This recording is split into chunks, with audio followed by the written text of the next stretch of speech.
Assalamualaikum warahmatullahi wabarakatuh. Waalaikumsalam warahmatullahi wabarakatuh. Alhamdulillahi rabbil alamin. Wassalatu wassalamu ala ashrafil anbiya'i wal mursalin Sayyidina wa maulana Muhammadin wa ala alihi wa ashabihil mujahidin at-tahirin, amma ba'du. Saudara hadirin kaum muslimin rahimakumullah. Dalam kehidupan sehari-hari kita selalu berhadapan dengan dua hal yang berlawanan, dengan dua hal yang kontroversil kata orang sekarang, yang kita diharuskan memilih satu di antara kedua hal itu. Sejak kita bangun tidur sampai kita tidur lagi, selalu kita hadapi dua persoalan itu, yang benar dan yang salah, yang hak dan yang batil, yang pantas dan yang tercela, yang ma'ruf dan yang munkar. Persis seperti sebaik lagu yang lagi ngepop dan banyak dinyanyikan anak sekarang, madu di tangan kananmu katanya, racun di tangan kirimu. Tapi saya pikir-pikir bagaimanapun, kalau cuma sekedar madu di tangan kanan, racun di tangan kiri, adresnya jelas. Yang repot kalau kita sudah tidak tahu lagi mana yang madu, mana yang racun. Lebih celaka lagi di zaman sekarang, banyak racun mereknya madu. Kita terpedaya, kita terpesona, kita terpukau oleh racun yang bermerek madu ini. Kita minum dia, yang akibatnya rawan di dalam kehidupan kita. Sangat banyak racun-racun yang terpancang di sepanjang perjalanan hidup kita ini. Dan dua di antara racun kehidupan itu akan kita bicarakan pada pertemuan kali ini, yakni arak dan judi, minuman keras dan judi.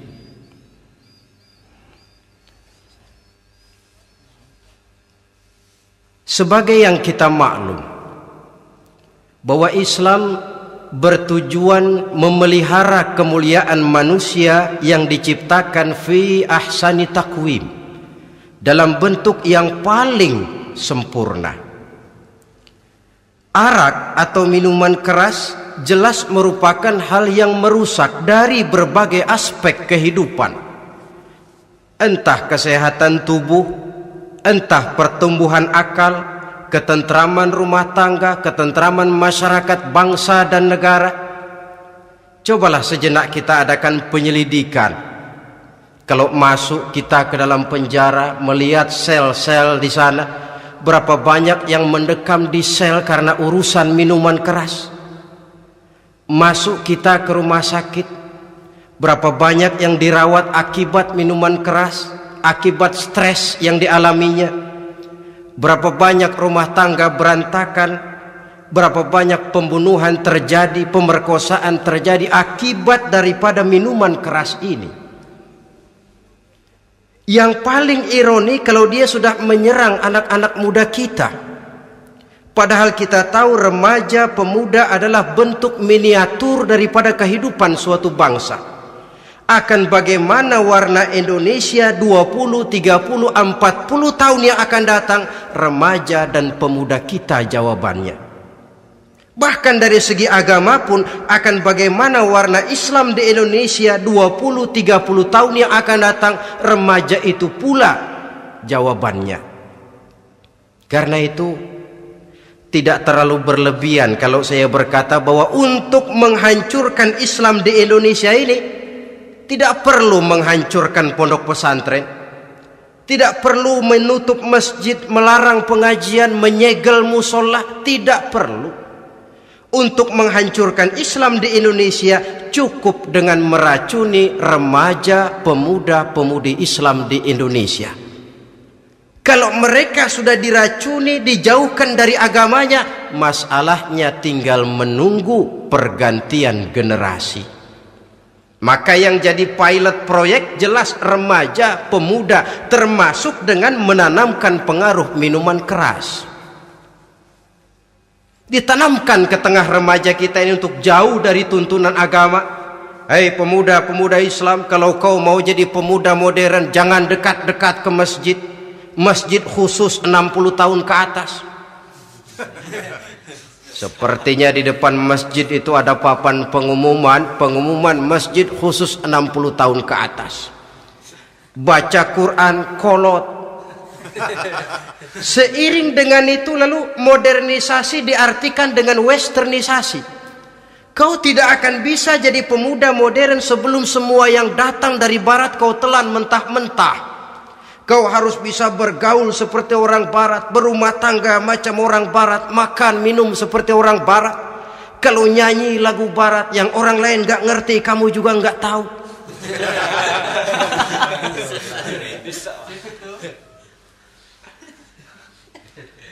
Anutlah itu free love yang pada gilirannya akan mengarah kepada free sex alias sammenleven.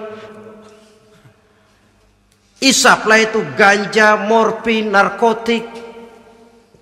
Jikalau sudah terlena kita dengan itu, maka kehancuran suatu bangsa sesungguhnya sudah dimulai.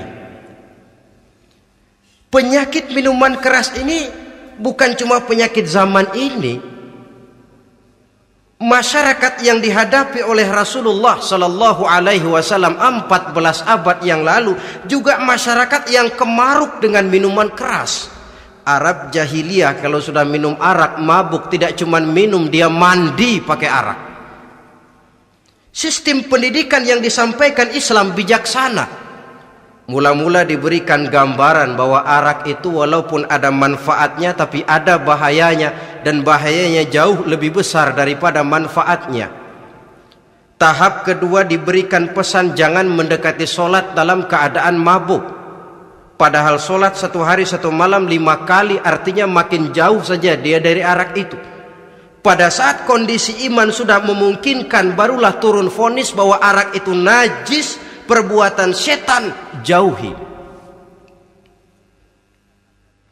Yang ironi yang saya katakan tadi, racun mereknya madu. Kadang-kadang kita dibuai dengan iklan yang tidak mendidik. Saya pernah lihat ada iklan misalnya, Anda ingin modern, majulah bersama minuman ini. Atau minuman ini lambang pergaulan dunia yang maju. Modern diukur dari minuman. Yang jadi korban akhirnya remaja dan pemuda-pemudi kita. Saya teringat satu analisa dari Rasulullah Sallallahu Alaihi Wasallam. Beliau bersabda, Inna min asyratis sa'ah, sesungguhnya di antara tanda-tanda kiamat. Apa kiamat itu? Dalam arti yang umum, kiamat itu saat dimana alam ini hancur, bumi gempa, air laut tumpah ke darat, gunung meletus, planet-planet bertabrakan, lalu semua yang bernama hidup mati. Itu kiamat beneran. Saya nggak mau cerita kiamat beneran sebab saya sendiri nggak kepengen ngalamin. Yang sering kita ngalami ini kiamat kecil-kecilan, kiamat mini. Apa kiamat mini itu? Hancurnya sendi-sendi kehidupan sosial. Maksiat merajalela, munkarat menjadi-jadi. Yang ma'ruf dianggap munkar, yang munkar malah menjadi ma'ruf. Yang salah disanjung-sanjung, yang benar dicaci maki. Tuntunan dianggap tontonan, tontonan malah jadi tuntunan. Kan kiamat kalau sudah begitu. Penjungkiran nilai. Kenapa hal semacam ini bisa terjadi? Penyebabnya kata Nabi, pertama ayyurfa'al ilmu. Ilmu diangkat oleh Allah. Bagaimana cara Allah mengangkat ilmu dan apa maksudnya itu? Allah mengangkat ilmu itu, saudara, caranya pertama dengan mewafatkan ulama. Makin banyak ulama wafat, makin banyak ilmu ditarik. Yang kedua, kurangnya minat orang untuk belajar agama. Kalau sudah klop macam itu, artinya agama sudah disudutkan ke pojok-pojok kehidupan. Agama cuma sekedar tinggal dekorasi.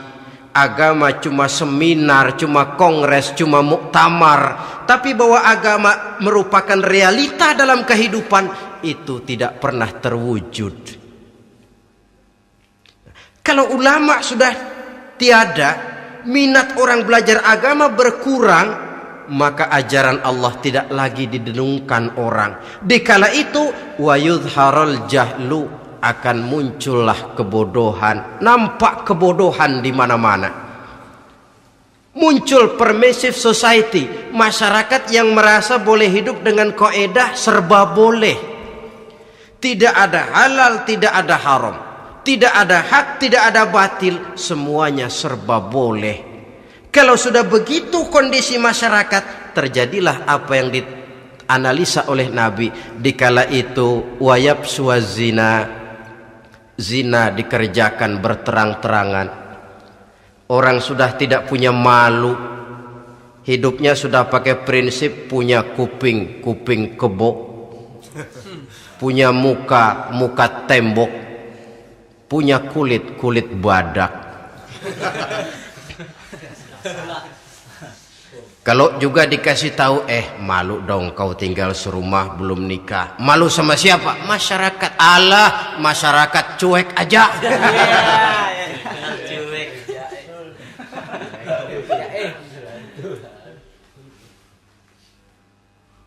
Bukankah realita kalau kita ikuti surat-surat kabar, berapa banyak sudah gadis-gadis bergelimpangan jadi korban? Berapa banyak bayi-bayi yang lahir ke alam ini tanpa harus tahu kemana dia mesti manggil bapak, yang akhirnya mengalami ketrakisan, dimasukkan ke dalam kantong plastik, dibuang ke tempat sampah. Kalau itu sudah terwujud, muncul efek negatif yang kedua, wa yushrabal khamr, arak, minuman keras jadi kebanggaan. Anak muda belum nyohor kalau belum bisa mabuk. Yang enggak mabuk dianggap kolot. Kampungan loh. Bikin malu baru kena segelas saja udah miring. Cengeng. Temen kita hebat sampai nyungsep di got. Yang nyungsep hebat. Ya, kalau cuma yang hancur kehidupan pribadi. Tapi kalau sudah menyangkut masa depan, yang berarti masa depan suatu generasi adalah merupakan masa depan daripada suatu bangsa. Begitu kerasnya Islam ini melarang minuman keras, sampai bukan cuma sekedar meminumnya saja yang diharamkan, tetapi juga dilarang mengimportnya, memproduksinya, membuka warung yang menjual minuman keras atau bekerja di tempat penjualan minuman keras. Ada juga yang nyerempet-nyerempet, Pak, kalau sedikit kan nggak apa-apa, nggak mabuk ini. Nah, saya ingatkan hadis Nabi diriwayatkan oleh Imam Ahmad, Abu Daud dan Turmuzi. Nabi bersabda, ma askara kathiruhu faqaliluhu haramun. Apa yang banyaknya menyebabkan mabuk, sedikitnya pun tetap haram hukumnya. Memang barangkali mungkin ada manfaatnya, tetapi bahayanya jelas lebih besar ketimbang manfaat yang bisa timbul daripada jenis minuman keras itu sendiri. Dalam hadis lain Nabi pesankan, man kana yu'minu billahi wal yaumil akhir fala yaq'udu ala ma'idatin taduru 'alaiha al-khamru. Siapa yang beriman kepada Allah dan beriman kepada hari akhirat, jangan dia duduk di dalam satu pertemuan yang di dalam pertemuan itu diedarkan minuman keras. Masuk ke dalam lingkungan macam itu saja tidak diperkenankan. Kenapa? Asyariku fi syarri syarrun. Bersekutu dengan kejahatan, jahat juga hukumnya. Semalam kamu mabuk ya? Enggak, temen, saya cuma ngebeliin aja kok. Apalagi ngebeliin.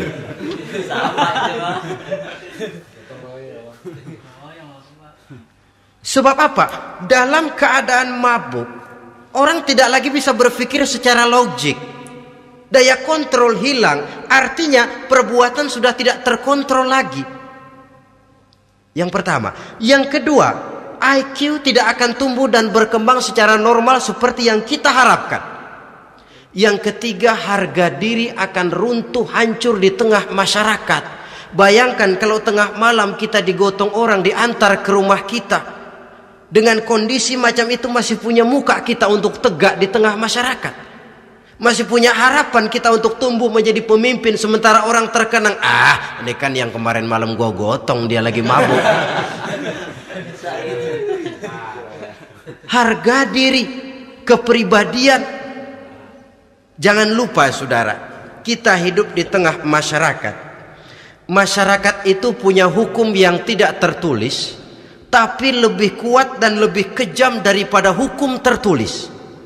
Orang bilang sekali arang tercoreng di dahi, seumur hidup orang akan tetap ingat.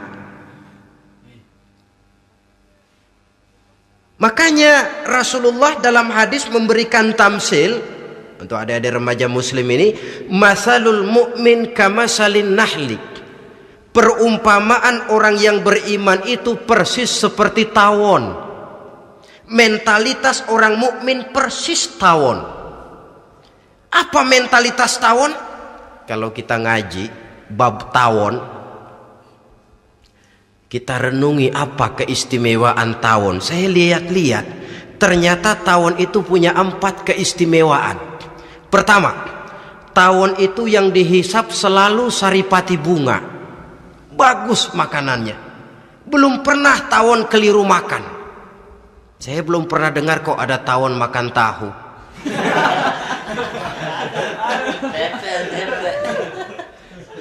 Yang dimakan selalu saripati bunga. Artinya apa? Orang mukmin perutnya itu perut selektif. Yang dimakan yang baik-baik, yang diminum yang baik-baik. Yang baik menurut agama itu adalah yang halal, thayyibat. Perutnya selektif, bukan perut asbak. Kalau asbak puntung apa saja masuk ke dalamnya. Tapi mukmin perutnya ini selektif. Daging kambing masuk, tahu masuk, kangkung masuk, kodok minggir. Air kelapa minum, kopi minum. Tapi kalau sudah berbau minuman keras, minggir. Sebab apa? Makanan dan minuman yang kita masukkan ke dalam perut besar ini akan digiling dalam perut besar, akan melahirkan energi, menggerakkan sel-sel pembuluh saraf.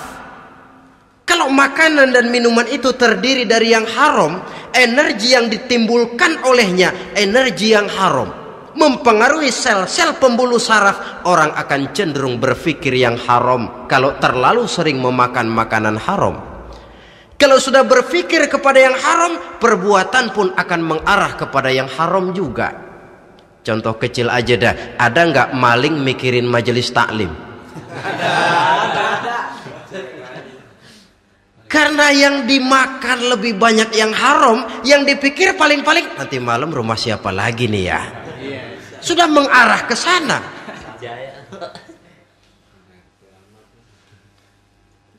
Saripati bunga yang dimakan tawon itu. Lalu tawon yang kedua saya lihat yang dikeluarkan selalu madu. Artinya apa? Orang mukmin itu kalau dia berkata, perkataannya mengenakan orang. Kalau dia berbuat, perbuatannya membawa manfaat bagi orang. Kalau kakinya melangkah, tentu ke tempat yang ada gunanya, yang dikeluarkan madu, bukan racun. Indah tawon itu. Yang ketiga, tawon saya lihat kemanapun dia hinggap tidak ada dahan patah. Artinya apa? Orang mukmin dimanapun dia tinggal, kemanapun dia pergi, pantang jadi biang kerok buat lingkungannya, pantang menimbulkan kerusuhan dan keonaran. Tidak ada cabang patah dimanapun tawon hinggap. Tapi juga yang keempat, saya lihat-lihat tawon itu jangan coba-coba diusik. Satu kali dia diusik, kemana orang lari? Nyilem masih ditungguin. Tawon. Tapi kalau nggak diusik, nggak ada tawon usil ke pasar nyariin orang. Ketika dia diusik, inilah saatnya saya harus mempertahankan kehormatan diri saya. Dia pun bangkit. Artinya apa? Orang mukmin tidak boleh nyari-nyari musuh, tapi ketemu musuh tidak boleh lari. Musuh jangan dicari, bertemu pun jangan lari. Mentalitas orang mukmin seperti tawon, yang dimakan baik, yang dikeluarkan baik, kemana dia tinggal tidak menimbulkan keonaran buat masyarakat, tapi juga sanggup menjaga dan mempertahankan kehormatan dirinya. Kalau konteksnya dengan masalah yang sedang kita bicarakan, minuman keras, saya katakan tadi, kita kadang-kadang salah pilih, tertipu oleh racun yang bermerek madu. Ada minuman empuk, nyari yang keras, salah pilih. Ketahuan orang bikin pel buat anjing, manusia yang nelen. Akhirnya miring kayak anjing. Saudara, mari kita renungi An-Nisa ayat 140. Allah Subhanahu wa ta'ala mengingatkan, qad nazzala alaikum fil kitabi an idza sami'tum ayatillahi yukfaru biha wa yustahza'u biha fala taq'udu ma'ahum hatta yakhudu fi haditsin ghairi innakum idzam misluhum. Sungguh, kata Allah, telah diturunkan kitab Al-Quran ini kepada kamu, yang apabila kamu dengar ayat-ayat Allah itu diingkari orang, diejek-ejek orang, fala taq'udu ma'ahum, jangan kamu duduk bersama orang-orang semacam itu. Bagaimana mengejek ayat-ayat Allah? Misalnya, tahu kalau minuman keras itu diharamkan, tapi masih minum juga, itu kan mengejek ayat namanya. Duduk di majelis semacam itu dilarang oleh Quran. Kenapa? Innakum izam misluhum. Kalau kamu juga duduk di majelis semacam itu, kau dan mereka sama saja, kata Quran. Sama saja. Tahu kalau minuman yang memabukkan itu diharamkan agama, tapi minumnya juga mengejek ayat Allah. Duduk di tengah kelompok mereka berarti ikut mengejek ayat Allah. Dekat saja pun jangan, entahlah lagi sampai meminumnya. Maaf, bukankah Allah menurunkan Al-Quran kepada manusia, kata Imam Al-Ghazali, persis, maaflah, seperti gubernur berkirim surat kepada Pak Lurah. Dalam suratnya Pak Gubernur bilang, Pak Lurah, tolong carikan tanah di daerah Kebayoran untuk sekolah 6.000 meter. Pak Lurah dapat surat dari Pak Gubernur, bangga bukan main. Itu surat sore pagi siang malam dibaca, ditaruh di tempat yang tinggi, diberikan minyak wangi, mau diambil dicium dulu, dibawa dengan penuh hormat dan hati-hati. tapi tanah yang dipesan Pak Gubernur tidak dicari-cariin. Penghargaan macam apa ini? Nanti gubernur cek, Pak Lurah, siapa? Sudah terima surat saya? Sudah Pak, sudah. Bagus. Lalu bagaimana? Aduh Pak, surat Bapak sore pagi siang malam saya baca. Bagus. Apalagi Lurah? Surat Bapak saya taruh di tempat yang tinggi Pak. Saya pakaiin minyak wangi. Mau saya ambil, saya cium dulu. Saya bawa dengan penuh hormat dan hati-hati. Bagus Lurah, kau memang hormat sama atasan. Cuman Lurah, tanahnya udah dicariin belum? Nah yang itu belum tuh Pak. Belum. Kata gubernur, bagus Lurah, besok berhenti lo ya.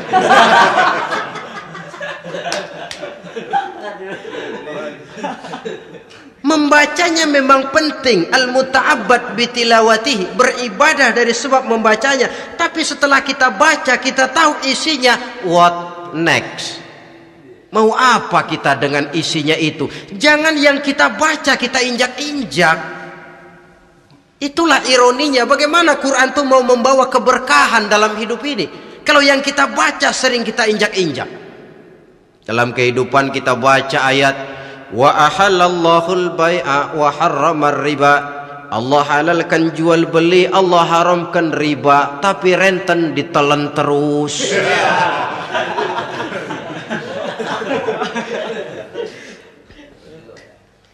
Kita baca ayat wa'tasimu bihablillahi jami'an wa la tafarraqu. Berpegang teguhlah kamu kepada tali Allah, jangan bercerai-berai. Tapi sesama muslim pelotot-pelototan jalan terus. Janganlah yang sesama muslim kadang-kadang yang mengklaim dirinya sebagai pemimpin Islam kelihatannya juga sikut-sikutan jalan terus.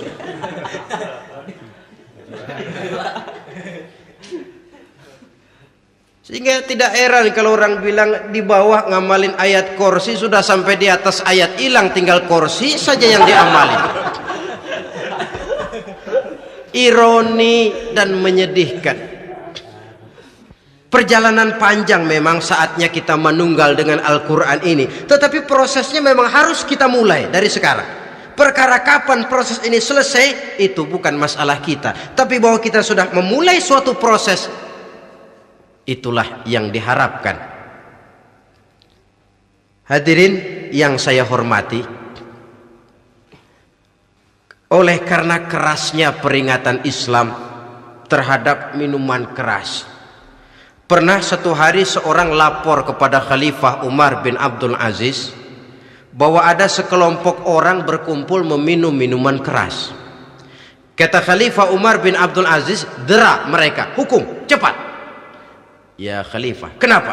Di tengah mereka ada juga orang yang Ramadan biasa puasa. Begitu? Iya, yang biasa puasa duluan hukum. Kenapa? Mengerti memang lebih besar resikonya daripada tidak mengerti. Kalau yang tidak mengerti dilatar belakangi oleh kebodohan, barangkali masih bisa ditolerir, masih bisa dimaklumi. Ini toh sudah tahu mau puasa, kenapa berkumpul di majelis yang ada minuman keras? Tapi memang kelompok ini kan memang selalu ada.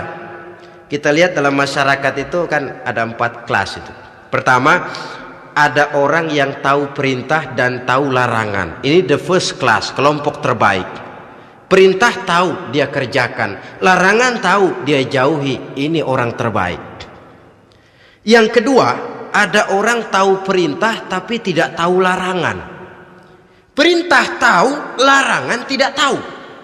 Sholat mau, puasa mau, zakat fitrah bayar, nyolong mau, mabuk ayo. Perintah tahu tapi larangan tidak tahu, akhirnya semua dikerjain. Barangkali yang rada bingung malaikat bagaimana nyatatnya ini, kotor absen. Gelas yang ada di hadapan saya ini, kalau semua diisi air putih macam ini, kan jelas bisa diminum orang. Kalau semua diisi bensin, jelas bisa diminum motor. Tapi kalau separuh diisi air putih, separuh diisi bensin, kacau. Kalau gelas yang ada di hadapan saya ini sepenuhnya diisi air putih, jelas bisa diminum orang. Kalau sepenuhnya diisi bensin, juga jelas bisa diminum motor. Yang repot kalau separuh diisi air putih, separuh diisi bensin. Kacau statusnya. Orang minum mabuk, motor minum pun mogok.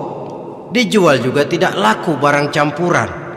Inilah makna pernyataan Allah, wala talbisul haqqa bil batil. Jangan kamu campur adukan antara yang hak dan yang batil. Perintah dikerjakan, larangan pun dikerjakan juga. Kelompok ketiga, ada pula manusia yang tahu larangan tapi tidak tahu perintah. Larangan tahu tapi perintah tidak tahu. Jahat sama tetangga tidak. Mencuri tidak, mabuk tidak, zina tidak, sholat tidak, puasa tidak, polos, semua serba tidak.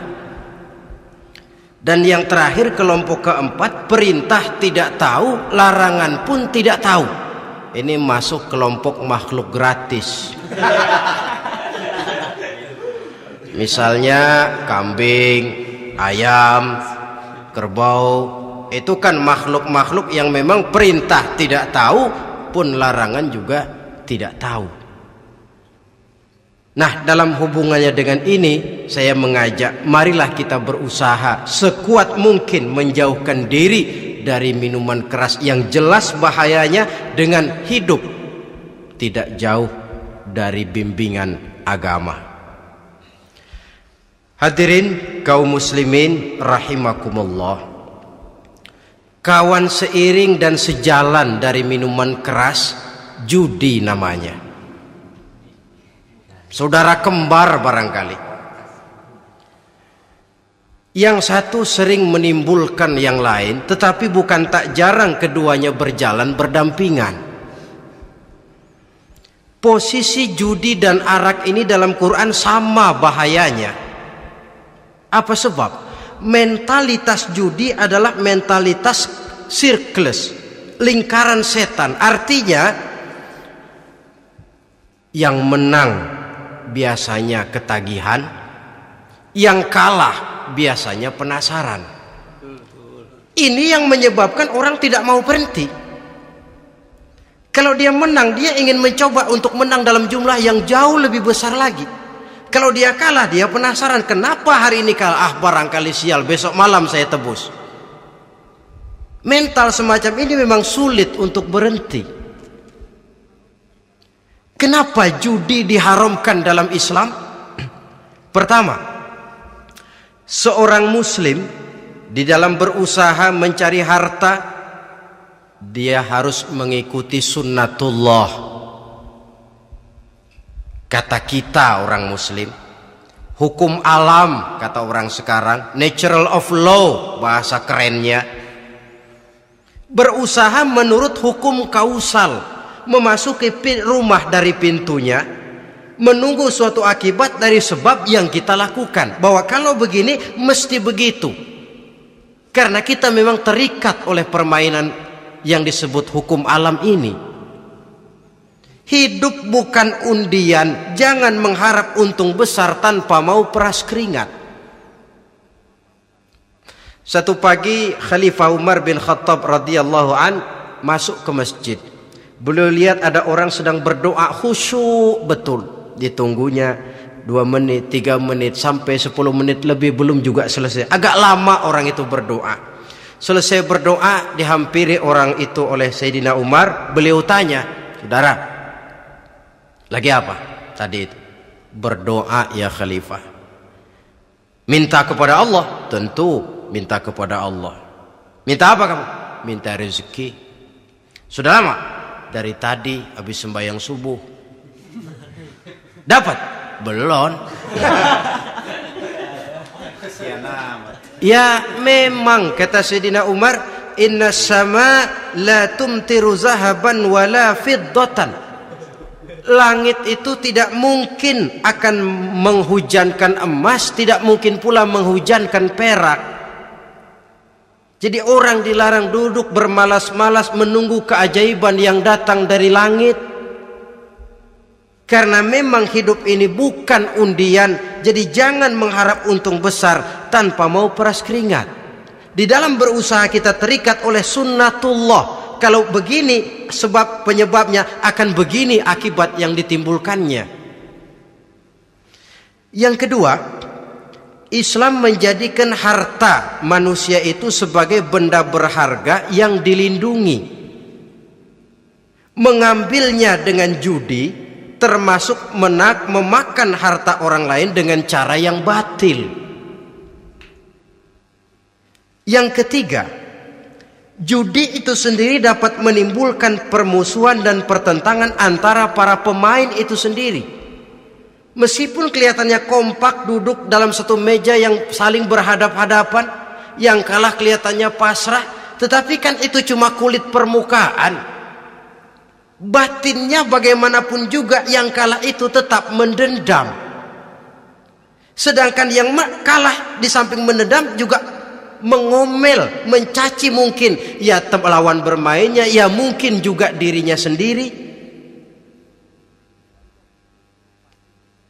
Dan yang keempat, judi itu merusak aktivitas hidup, membuat orang membuang waktu dengan tidak terasa, dan yang pada gilirannya melupakan orang kepada tanggung jawab.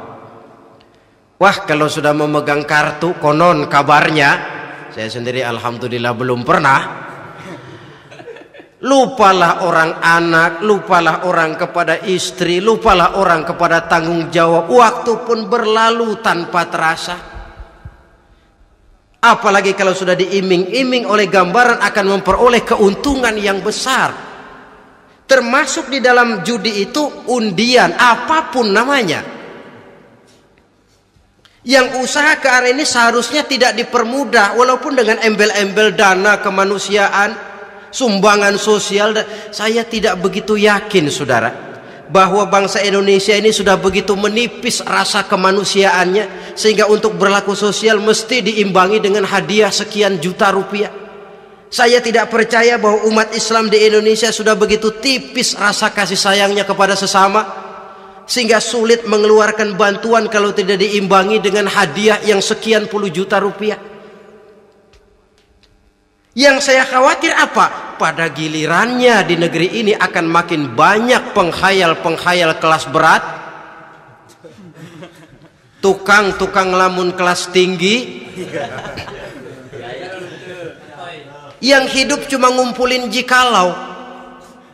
Jikalau, andai kata, umpama misalnya, orang sudah kemana-mana kita masih menghitung jikalau.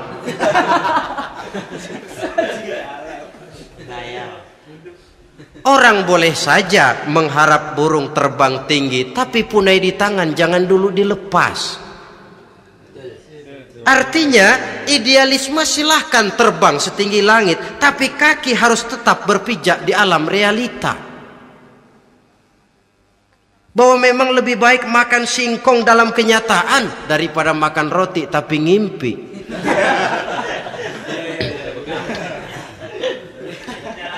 Kadang anaknya menangis, Pak minta jajan, ada uang 200 rupiah. Sudahlah sabar, kau jangan jajan, nanti bapak beliin kalau tembus 100 juta nih.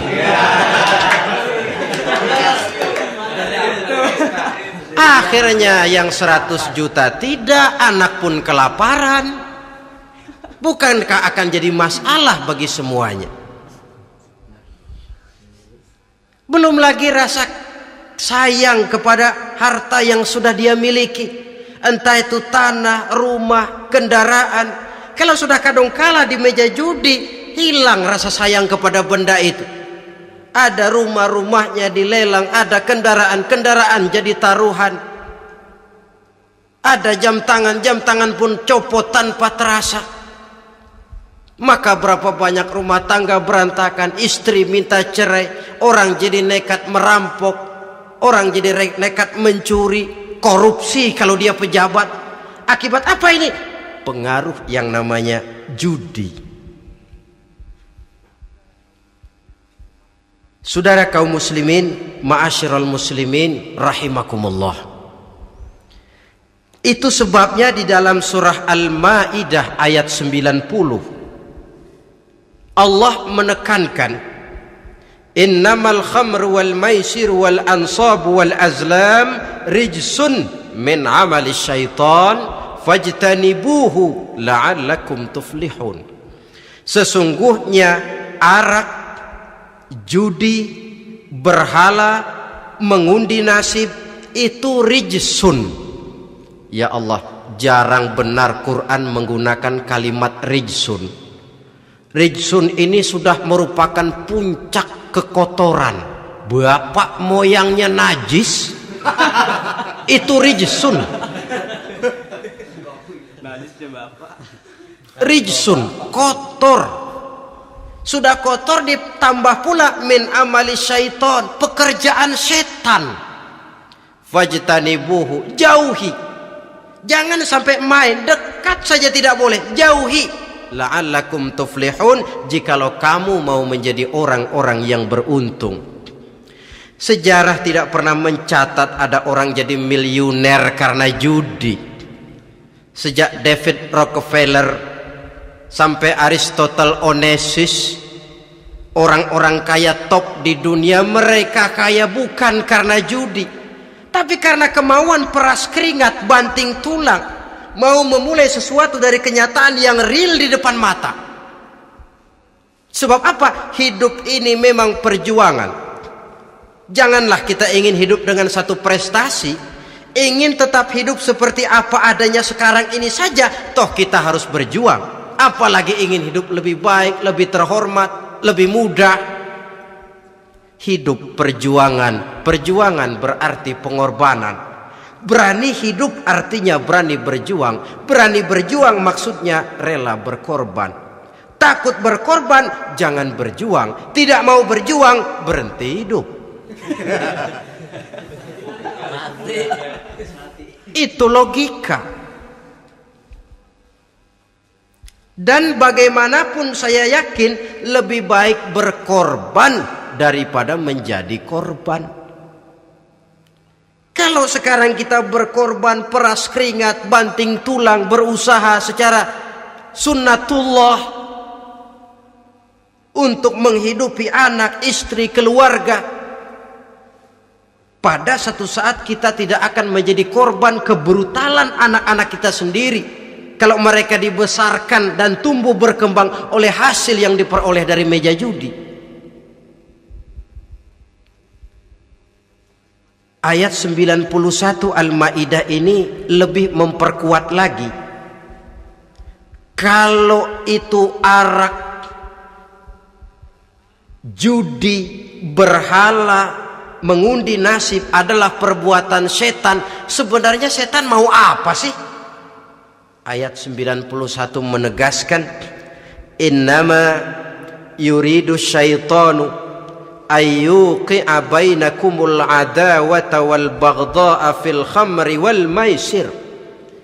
Yang dimaui setan itu tidak lain supaya dengan arak dan dengan judi timbul rasa permusuhan, sikap memusuhi, saling marah di antara kamu. Coba, biasanya dalam meja judi sudah loyo, waktu juga sudah berlarut-larut.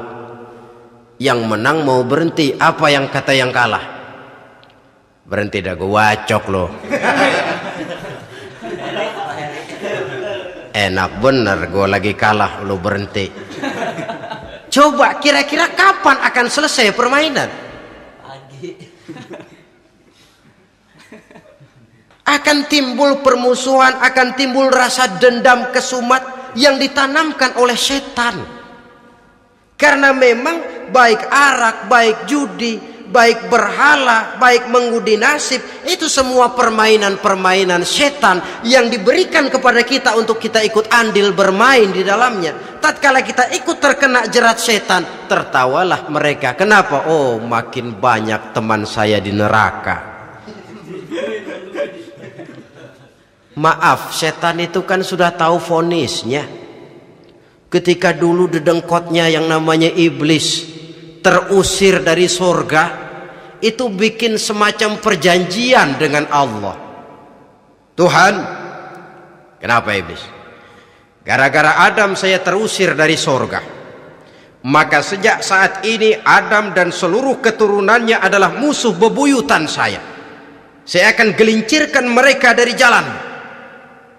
Silahkan iblis, goda mereka, tapi kau tidak akan mungkin bisa menggoda mereka kalau hamba-hambaku itu menjadi hamba yang ikhlas. Hanya hambaku yang ikhlas yang tidak mungkin kamu goda, yang lain barangkali bisa. Sejak saat itulah iblis memproklamirkan permusuhan, dan dia sudah tahu betul vonisnya neraka. Tugas dia sekarang bagaimana mengumpulkan teman sebanyak-banyaknya ke dalam neraka. Hamba Allah saja yang tidak tergelincir kepada minuman keras dan judi.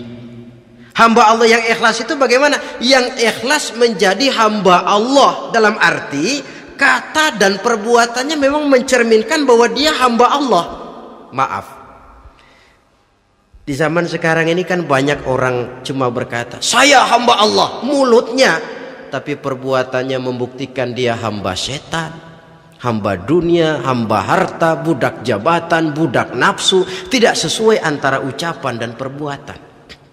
Sebab itu kata-kata hamba Allah kalau keluar dari mulut manusia itu murah, soalnya ngaku siapapun bisa. Tapi diakui atau tidak, ini yang kita belum tahu. Ada juga orang berdalih, saya akan masang kalau dapat nanti mau nyumbang masjid. Barangkali aja kalau nyumbang masjid disoriin dikit sama Tuhan.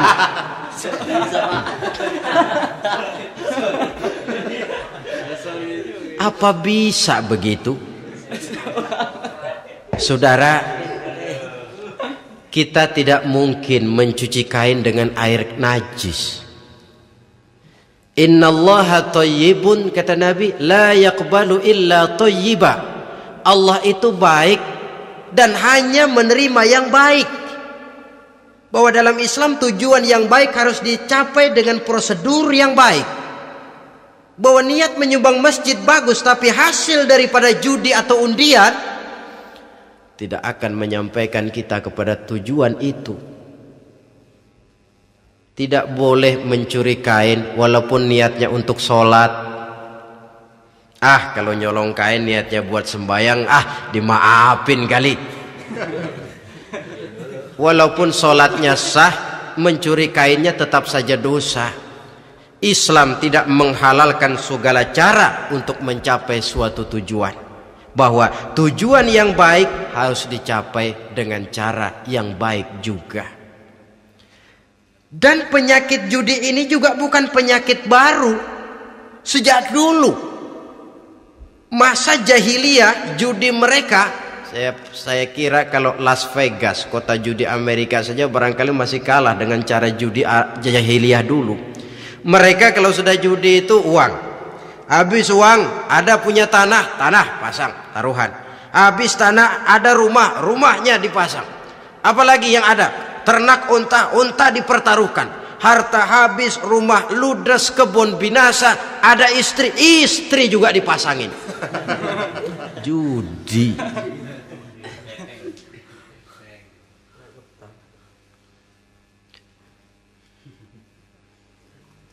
Kita sebagai muslim oleh Al-Quran dijelaskan orang yang mempunyai dua tujuan hidup.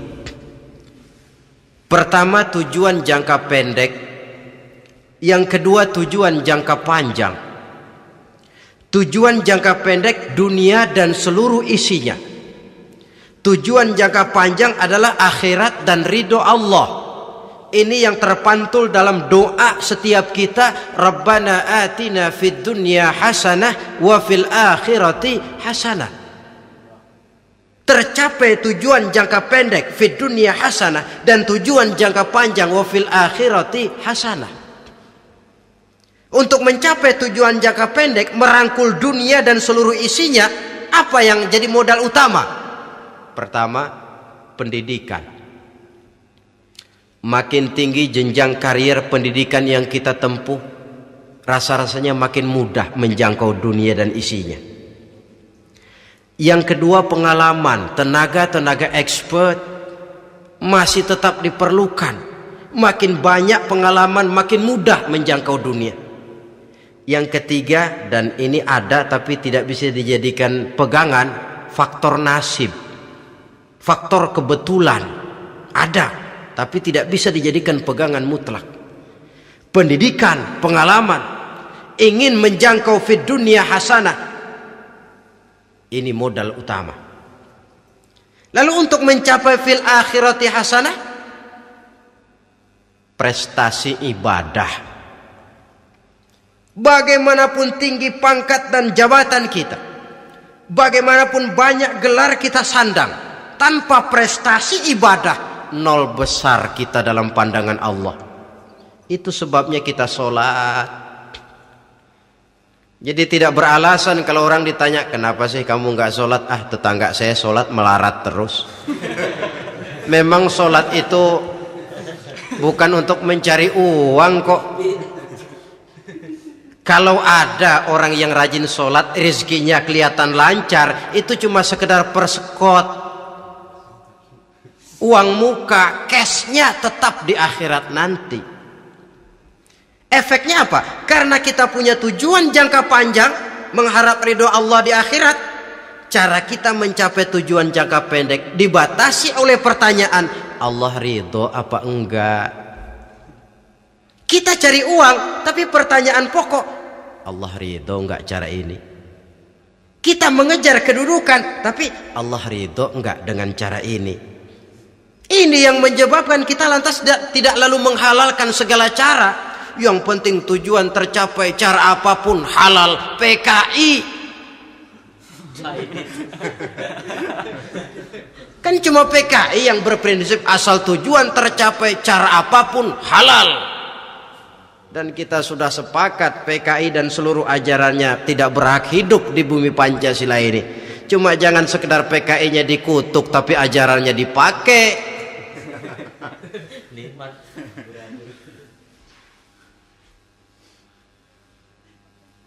Nah, untuk mencapai dua tujuan ini,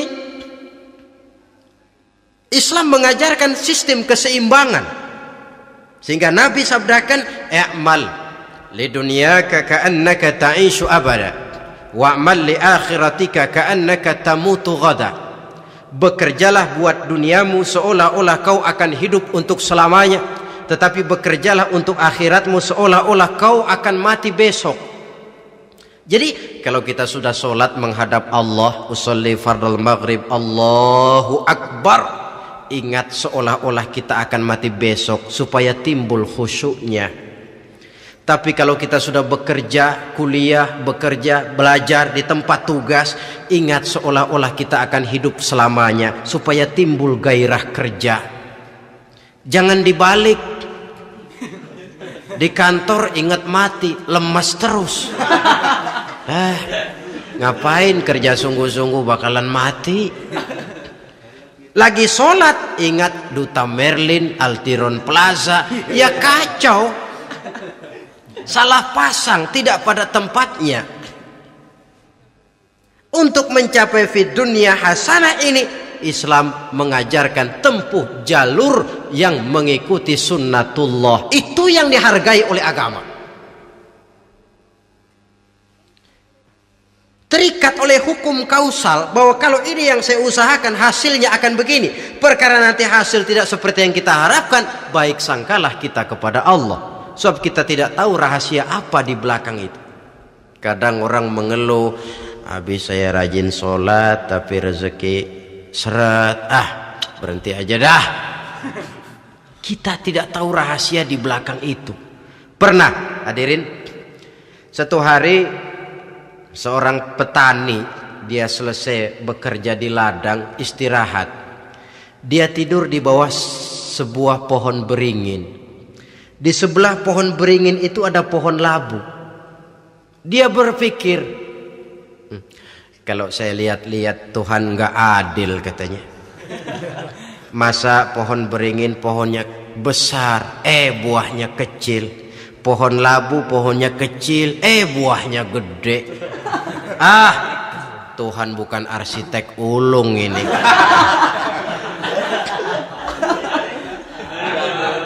Mestinya supaya enak dilihat, beringin yang pohonnya besar buahnya sebesar buah labu. Pohon labu yang pohonnya kecil buahnya kecil saja sebesar buah beringin. Tidak adil Tuhan. Baru dia selesai berpikir Tuhan tidak adil, jatuh sebutir buah beringin tepat menimpa hidungnya. Dia terkejut. Astagfirullahalazim. Kalau begitu saya sadar katanya, Tuhan benar-benar adil. Coba kalau buah beringin segede buah labu, waduh kayak apa muka saya ini.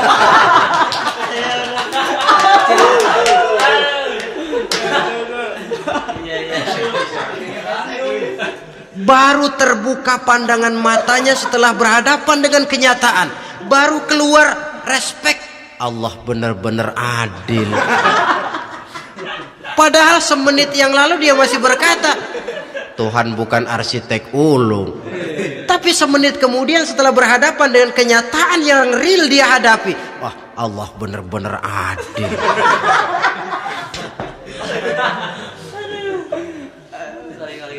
Itulah kehidupan ini.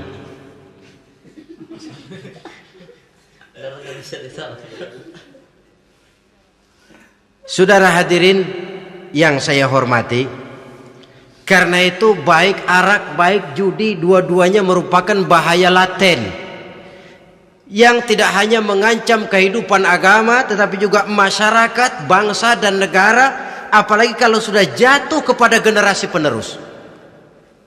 Dan yang bagaimanapun juga saya berpikir sebenarnya remaja, pemuda, pemudi kita cuma korban dari suatu sistem. Sebab ini merupakan tanggung jawab bersama. Ulama mubalik macam saya paling wewenangnya cuma ngomong. Yang punya SK untuk memberhentikan pabrik minuman keras itu kan Menteri Perindustrian. Tangan-tangan eksekutif. Sehingga kalau Nabi katakan man ra'a minkum munkaran falyughayyir biyadihi wa illam yastati' fa bilisanih wa illam yastati' fa biqalbi. Apabila salah seorang kamu melihat suatu kemunkaran termasuk minuman keras dan judi di dalamnya, rubah itu. Dengan cara apa? Kalau kau mampu dengan tangan, artinya power, kekuatan. Kalau dengan tangan tidak mampu, ini orang kalau gue pukul gue yang melintir nih. Umpamanya fabilisani, dengan lidah ngomong. Mas, saya senang sampean tinggal di sini, kampung kami tambah warga, tapi tolonglah jangan bawa pengaruh yang tidak baik. Kalau ternyata bicara pun tidak berani, fabiqalbi, cukup dalam hati, sekurang-kurangnya tidak ikut membenci kemungkaran dalam hati. Itulah kadar iman yang paling lemah. Ini secara umum. Tapi kalau hadis ini kita mau adakan semacam, katakan description of job bahasa kerennya, kita adakan pembagian tugas. Siapa yang harus merombak kemungkaran dengan power? Penguasa, pemerintah, sebab dia punya aparat. Siapa yang merombak kemungkaran dengan lidah? Ulama, kiai, mubalik, ngomong.